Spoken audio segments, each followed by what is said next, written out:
কালো মেঘে ঢাকা কলকাতার আকাশ। রাস্তায় ব্রিটিশ পুলিশের কড়া পাহারা। হঠাৎই তিনজন তরুণ নিঃশব্দে হেঁটে যাচ্ছে, চোখে দৃঢ়তা, হাতে লুকোনো অস্ত্র। তাদের নাম বিনয়, বাদল আর দীনেশ। দীনেশ ফিসফিস করে বলল, ভাই, আজ যদি ফিরে না আসি, দেশের মানুষ যেন জানে আমরা ভয় পাইনি। বিনয় দৃঢ় গলায় উত্তর দিল, মরব তো মরবই, কিন্তু ইংরেজকে রক্তের স্বাদ দিয়ে মরব। তখন বাদল মৃদু হাসল, মৃত্যু যদি আসে আমি প্রস্তুত, সায়ানাইড আমার সঙ্গী। ভারতের স্বাধীনতা সংগ্রামের ইতিহাসে এক অনন্য অধ্যায় জড়িয়ে আছে তিন তরুণ বিপ্লবীর নামের সঙ্গে, বিনয় বসু, বাদল গুপ্ত এবং দীনেশ গুপ্ত।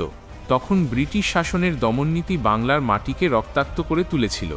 অন্যায়, অত্যাচার আর লাঞ্ছনার মধ্যে বড় হতে হতে এরা তিনজন বুঝতে শিখেছিল স্বাধীনতার দাম কী। অল্প বয়সেই তারা প্রতিজ্ঞা করেছিলেন, দেশের জন্য জীবন দিলে সেটাই হবে তাদের সবচেয়ে বড় প্রাপ্তি। কলকাতার বাতাসে তখন বিদ্রোহের গন্ধ। সাইমন কমিশন বয়কট, গ্রেপ্তার, লাঠিচার্জ সব মিলিয়ে ছাত্র সমাজে ক্ষোভ জমে উঠেছিল। আর সেই ক্ষোভ একসময় আগুনে রূপ নিল লেখক ভবনের ঘটনায়। এই তিন তরুণ বিপ্লবী ঠিক করলেন, ব্রিটিশ শাসনের ভয়ঙ্কর প্রতীক সিম্পসনকে আঘাত করতে হবে।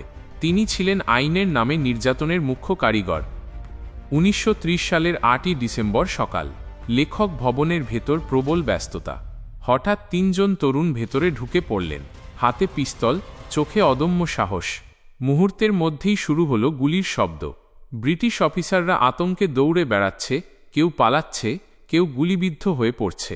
এই দৃশ্য যেন বজ্রপাতের মতো কাঁপিয়ে দিল গোটা লেখক ভবনকে। কিন্তু লড়াই তো সহজ ছিল না। পুলিশের পাল্টা গুলিতে তারা আহত হতে থাকলেন। জানতেন, ধরা পড়লে নির্দয় অত্যাচার হবে, তাই শেষ সিদ্ধান্ত নিয়ে এসেছিলেন সঙ্গে করে। বাদল নিজের সঙ্গে আনা সায়ানাইড খেয়ে শহীদ হলেন। বিনয়ও হাসপাতালে গিয়ে আত্মবিসর্জন দিলেন। আর দীনেশ আহত অবস্থায় ধরা পড়লেন পুলিশের হাতে।